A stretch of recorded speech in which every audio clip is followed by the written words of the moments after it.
विकास र समृद्धिबाट वञ्चित कर्णालीमा अझै पनि शिक्षाको पहुँच बालबालिकासम्म पुग्न नसक्नु भनेको राज्यले कतिसम्म व्यवस्था गरेको छ भन्ने कुराको उदाहरण हो। सरकारले केही वर्ष अघिदेखि सबै बालबालिकालाई विद्यालय भर्ना अभियान चलाएको पनि थियो, तर कर्णाली भरका 18,000 बालबालिका विद्यालय बाहिर हुनु राज्यकै लागि ठूलो विडम्बना हो।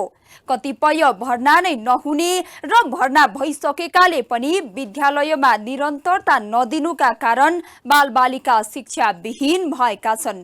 अभिभावकको बाध्यता ज्याला मजदुरीमा हुनुले पनि बालबालिकालाई विद्यालय पठाउन असमर्थ देखिन्छ।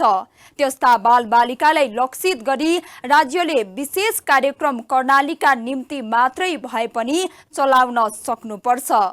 नमस्कार, यो हो न्यूज 8 टुडे, म स्मारिका राई। सत्ता टिकाउनका लागि प्रचण्डले विभिन्न विकल्पहरू खोजिरहेका छन्। कहिले तत्कालीन नेकपा बिउताउने भन्दै आएका प्रचण्ड कहिले नयाँ दलहरूसँग पुनः सहकार्य गर्ने घोषणा गर्दै आएका छन्। आफू नेतृत्वको सरकार संकटमा पर्ने संकेत देखेका प्रचण्ड साना दलसँगको सहकार्यलाई पनि प्राथमिकताका साथ स्थान दिइरहेका छन्। यसैबीच केही समय अगाडि मात्रै सरकारबाट बाहिरिएको जनमतलाई पुनः सरकारमा ल्याउने तयारी प्रचण्डको छ। प्रतिनिधि तथा प्रदेश सभा निर्वाचन 2079 मा माओवादी केन्द्रले अपेक्षा गरे अनुसार मत पाएन। 275 सदस्यीय प्रतिनिधि सभामा माओवादी केन्द्रको मुस्किलले 32 सिट पुगेको छ। त्यो पनि प्रत्यक्ष र समानुपातिक गरी जम्मा 32 सिट मात्रै पुगेको हो। तर पनि पहिलो र दोस्रो पार्टीलाई पछि पार्दै माओवादी केन्द्रले सरकारको नेतृत्व गरिरहेको छ। सुरुवातमा एमालेसँग मिलेर सरकार गठन गरे पनि अहिले कांग्रेसको सहकार्यमा सरकार चलिरहेको छ। माओवादी केन्द्रका अध्यक्ष पुष्पकमल दाहाल प्रचण्ड नेतृत्वको सरकारमा कांग्रेस, एकीकृत समाजवादी, जसपा लगायतका दलहरू सहभागी रहेका छन्। तर पछिल्लो समयमा सत्तारूढ दलहरू नै नेतृत्वको खिलाफमा बोल्दै आएका छन्। सरकार ढलाउने चेतावनीदेखि काम गर्न नदिने धम्की पनि सत्तारूढ दलकै नेताहरूबाट आइरहेको छ। यही कारण प्रधानमन्त्री प्रचण्ड सङ्कटमा पर्ने देखिएका छन्। त्यसकारण पनि सत्ता टिकाउनका लागि प्रचण्डले विभिन्न विकल्पहरू खोजिरहेका छन्। कहिले तत्कालीन नेकपा बिउताउने भन्दै आएका प्रचण्ड कहिले नयाँ दलहरूसँग पुनः सहकार्य गर्ने घोषणा गर्दै आएका छन्। आफू नेतृत्वको सरकार सङ्कटमा पर्ने संकेत देखेका प्रचण्ड साना दलहरूसँगको सहकार्यलाई पुनः प्राथमिकताका साथ स्थान दिइरहेका छन्। यसैबीच केही समय अगाडि मात्रै सरकारबाट बाहिरिएको जनमतलाई पुनः सरकारमा ल्याउने तयारीमा प्रचण्ड रहेका छन्। डाक्टर सीके राउतको नेतृत्वमा रहेको जनमत पार्टीलाई आम निर्वाचन 2079 मा जनताले राम्रै विश्वास गरेका थिए। मधेसलाई केन्द्रमा राखेर राजनीति गर्ने जनमतलाई नयाँ शक्तिका रूपमा हेरिएको छ। गत पुस 10 गते गठन भएको प्रचण्ड नेतृत्वको सरकारलाई जनमतले समर्थन गरेको थियो। उक्त पार्टी त्यसपछि सरकारमा पनि सहभागी भएको थियो। कामकाजी मन्त्रालय माग्दै आएको जनमतले अपेक्षा अनुसारको मन्त्रालय नपाएपछि सरकारबाट बाहिरिएको हो। जनमतले उद्योग वाणिज्य अथवा कृषि मन्त्रालय माग्दै आएको थियो, तर प्रचण्डले भने राजनीतिक भागवण्डा मिलाउनका लागि उक्त पार्टीलाई खानेपानी मन्त्रालय दिएका थिए। जनमतले भने सम्झौता अनुसारको मन्त्रालय नपाएको भन्दै सोही समयमा सरकार छोडेको थियो। प्रधानमन्त्री प्रचण्ड अहिले सोही पार्टीलाई पुनः सरकारमा ल्याउने तयारीमा लागेका छन्। जनमतका अध्यक्ष राउतलाई प्रचण्डले फकाउँदै आएका छन्। आफ्नो शक्तिलाई सुरक्षित गर्नका लागि प्रचण्ड सक्रिय रूपमा लागेका छन्। प्रधानमन्त्री प्रचण्ड सरकार ढल्ने गाउँगुई हल्ला आउन थालेपछि झस्किएका छन्। सोही कारण सुरुवातमा सरकारमा सहभागी भएका साना ठुला दललाई मनाउने अभ्यासमा प्रचण्ड सक्रिय भएर लागेका छन्। यसैबीच प्रधानमन्त्री दाहालले सीके राउत नेतृत्वको जनमत पार्टीलाई सरकारमा सहभागी हुन आग्रह गरेका छन्। जनमत पार्टी सरकारमा सहभागी हुँदा चाहेकै मन्त्रालय दिने आकलन गरिएको छ। आइतबार मात्रै प्रधानमन्त्री निवास बालुवाटारमा प्रचण्ड र जनमतका अध्यक्ष सीके राउत बीच भेटवार्ता भएको बुझिएको छ। भेटमा जनमत पार्टी सरकारमा सहभागी हुने नहुने विषयमा छलफल भएको पाइएको छ। अध्यक्ष राउतले भने सरकारले जनताको पक्षमा काम गर्ने संकेत देखाएपछि मात्रै यसबारे निर्णय लिने बताइरहेका छन्। प्रधानमन्त्री प्रचण्डका पछिल्ला अभिव्यक्तिले पनि हालको गठबन्धनभित्र सङ्कट पैदा भएको अनुमान गर्न सकिन्छ। कांग्रेस, नेकपा एस लगायतका दलहरू सम्मिलित समीकरण भत्किने अवस्थामा पुगेपछि प्रचण्ड आफूलाई सुरक्षित जोनमा राख्ने कसरतमा छन्। सोही अनुसार सरकारबाट बाहिरिएको जनमतलाई पनि सरकारमै भित्र्याउने तयारीमा प्रचण्ड लागेका छन्, जसका लागि जनमतका अध्यक्ष राउतसँग प्रचण्डले निरन्तर छलफल गरिरहेका छन्। अन्य साना दलसँग पनि प्रचण्डले भेटवार्ता गरिरहेका छन्। केही दिनभित्रै नयाँ समीकरण बन्ने भनाइ केही राजनीतिक विश्लेषकहरूको पनि छ। सरकार ढल्छ कि भन्ने त्रासमा रहेका प्रचण्ड आफूलाई सुरक्षित राख्नका लागि विभिन्न प्रयासहरू गरिरहेका छन्। राजनैतिक दलहरूको समस्या समाधान गर्ने नयाँ कार्यदिशा तयार गर्ने प्रमुख थलो पार्टीको केन्द्रीय समिति हो। तर ठूला पार्टीका नेतृत्वले केन्द्रीय समितिको बैठक छल्दै आएका छन्। तल्ला तहका नेताहरूको आलोचनाबाट बस्न उनीहरूले यस्तो गरेको बुझिन्छ। पार्टीभित्र युवा पुस्ता र तल्लो तहका कार्यकर्ताहरू आफ्नो दलमा रूपान्तरण देख्न चाहिरहेका छन्। नेतृत्व भने केन्द्रीय कमिटी बैठक डाकेर समीक्षा गर्न समेत हिचकिचाइरहेको छ।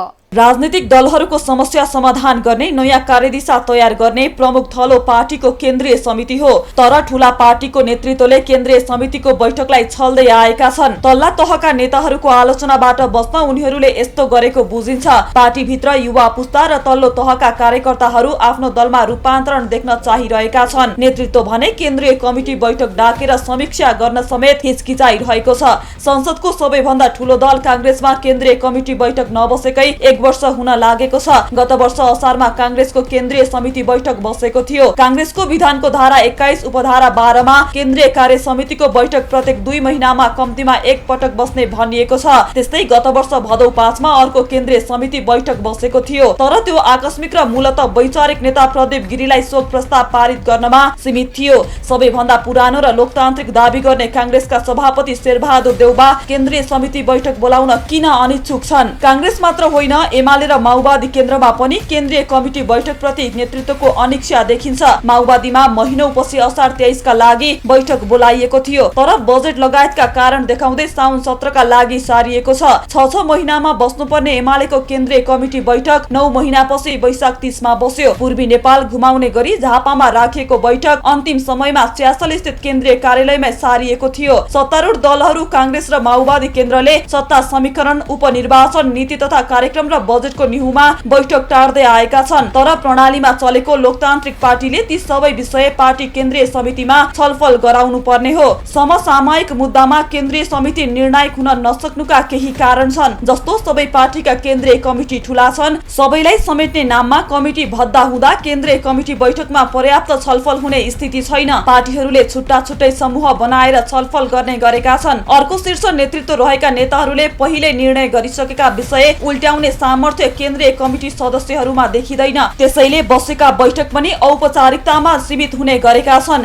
एमालेको मिसन ग्रासरुट अभियानका क्रममा कार्यकर्ता तहबाट यसबारे पनि सुझाव आएका छन्। केन्द्रीय कमिटी 151 भन्दा ठूला हुन नहुने रायप्रति नेतृत्व सकारात्मक छ। तर महाधिवेशन र त्यसयता मनोनयन तथा पार्टी प्रवेशका नाममा 349 सदस्यीय कमिटी भइसकेको छ। त्यस्तै कांग्रेसको 156 र माओवादी केन्द्रको 279 सदस्यीय केन्द्रीय कमिटी छ। कांग्रेसमा अझै मनोनित हुने सदस्यको सीट खाली छ। सिंगो केन्द्रीय कमिटी जुटाउन र बैठक बस्न व्यवस्थापकीय रूपमा पनि कठिन भइरहेको पार्टीको अनुभव छ। चुनाव अघि रणनीति बनाउन र चुनावपछि समीक्षा गर्न समेत केन्द्रीय बैठक नबसेपछि 3 पार्टीका केन्द्रीय सदस्यहरू निर्णयमा भूमिका विहीन छन्। कांग्रेस कार्य सम्पादन समिति र पदाधिकारी बैठकबाट चलिरहेको छ। ती बैठकका निर्णयहरू सर्वसम्मत हुने गरेका छन्। सभापति देउबा अहिले बैठक डाक्न अनिच्छुक हुनुको एउटा कारण केन्द्रीय सदस्य बालकृष्ण खाँडको मुद्दालाई मानिएको छ। नक्कली भुटानी शरणार्थी प्रकरणमा थुनामा रहेका खाँडलाई निलम्बन गर्नुपर्ने माग पार्टीमा उठिरहेको छ। देउबा त्यो चाहदैनन्। केन्द्रीय बैठक बसे त्यसमा ठोस निर्णय लिनुपर्ने भएकाले केही पर सार्न चाहेको निकटस्थहरू बताउँछन्। केन्द्रीय समितिको बैठक टार्दै गएमा तथा तल्लो तहका नेताको राय नसुनेमा पार्टीको आन्तरिक लोकतन्त्र कमजोर हुने देखिन्छ।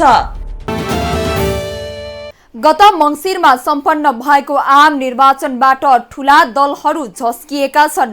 गठबन्धन गरेर नै निर्वाचनमा होमिएका दलले अपेक्षा अनुसार नतिजा ल्याउन सकेनन्। उक्त निर्वाचनमा नेपाली कांग्रेस, नेकपा एमाले, माओवादी केन्द्र जस्ता ठूला दलले अधिकांश क्षेत्रमा पराजय भोग्नु परेको थियो। तर केही साना दलहरू भने यही निर्वाचनबाट असाधारण रूपमा उदाएका छन्। राष्ट्रिय स्वतन्त्र पार्टी, राष्ट्रिय प्रजातन्त्र पार्टी, नागरिक उन्मुक्ति र जनमत जस्ता नयाँ तथा साना दलहरूको उदय पनि गएकै आम निर्वाचनबाट भएको हो। गत मङ्सिरमा सम्पन्न सम्पन्न भएको आम निर्वाचनबाट ठूला दलहरू झस्किएका छन्।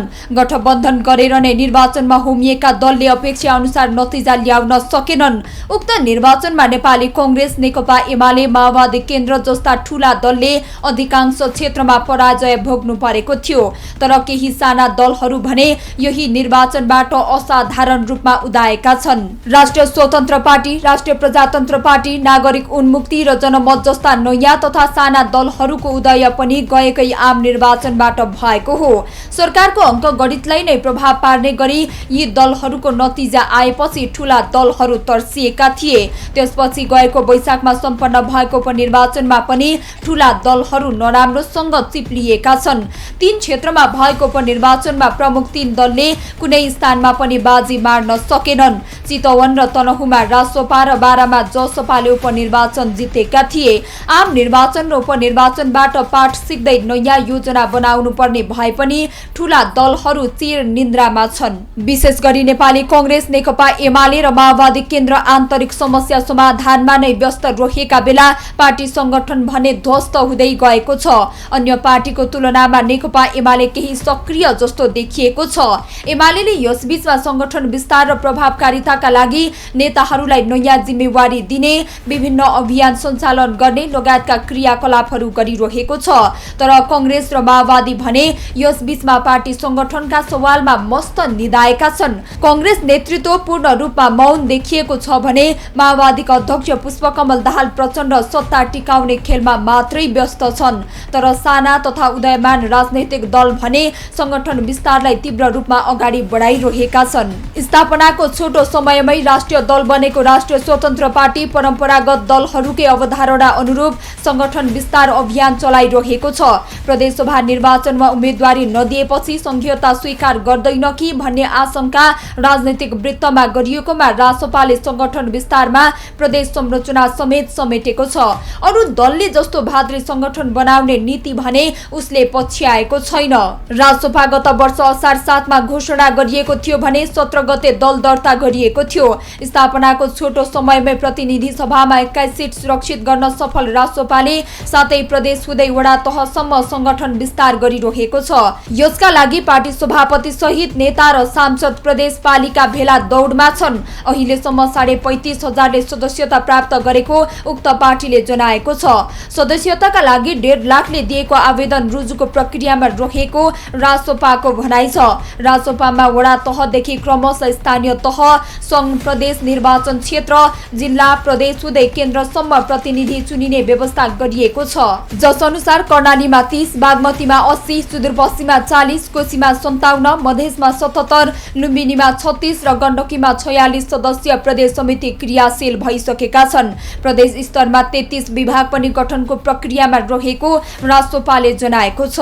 2084 सालको निर्वाचनलाई लक्षित गरी पार्टीको आन्तरिक संरचना बनाउने काम भइरहेको रासोपाका नेताहरू बताउँछन्। विधान अनुसार नै प्रदेशदेखि वडासम्म संगठन चुस्त दुरुस्त बनाउँदै लैजाने रणनीति पार्टीले लिएको उनीहरूको भनाइ छ। कतिपय केन्द्रीय सदस्य र सांसदले त्यसलाई मिशन 2084 पनि भन्ने गरेका छन्। रासोपाले 800 वडामा संगठन विस्तार भइसकेको जनाएको छ। 753 मध्ये 250 स्थानीय तहमा 11 सदस्यीय समिति बनाइएको छ, जसमा सभापति, उपसभापति, सचिव, कोषाध्यक्ष सहित सदस्य रहने व्यवस्था छ। पालिका सम्मै विभिन्न विभाग पनि राखिएका छन्। 165 मध्ये 154 निर्वाचन क्षेत्रमा पनि निर्वाचन क्षेत्र समिति गठन भइसकेको रासोपाले जनाएको छ। 77 मध्ये 74 जिल्लामा पनि जिल्ला समिति बनेका छन्। डोल्पा, हुम्ला र रुकुम पश्चिम बाहेकमा जिल्ला संयोजक र सह संयोजक तोकिएको रासोपाले जनाएको छ। रासोपा मात्रै होइन, अन्य साना दलहरू पनि संगठन विस्तार गर्न तीव्र रूपमा लागेका छन्। मधेसलाई केन्द्रमा राखेर राजनीति गर्दै आएको जनमत पार्टी पनि आगामी निर्वाचनलाई लक्षित गरेर सक्रिय रूपमा जनताको माझमा पुग्ने गरेको छ। रेशम चौधरीले संरक्षण गरेको नागरिक उन्मुक्ति पार्टी पनि 2084 को चुनावलाई टार्गेट गरेर अभियानमा जुटेको छ। यसरी साना दलहरू भने जनताको माझमा गएका बेला ठूला दल भने चिर निन्द्रामा छन्। आगामी निर्वाचनसम्म यस्तै अवस्था रह्यो भने ठूला दललाई खतरा हुने निश्चित छ।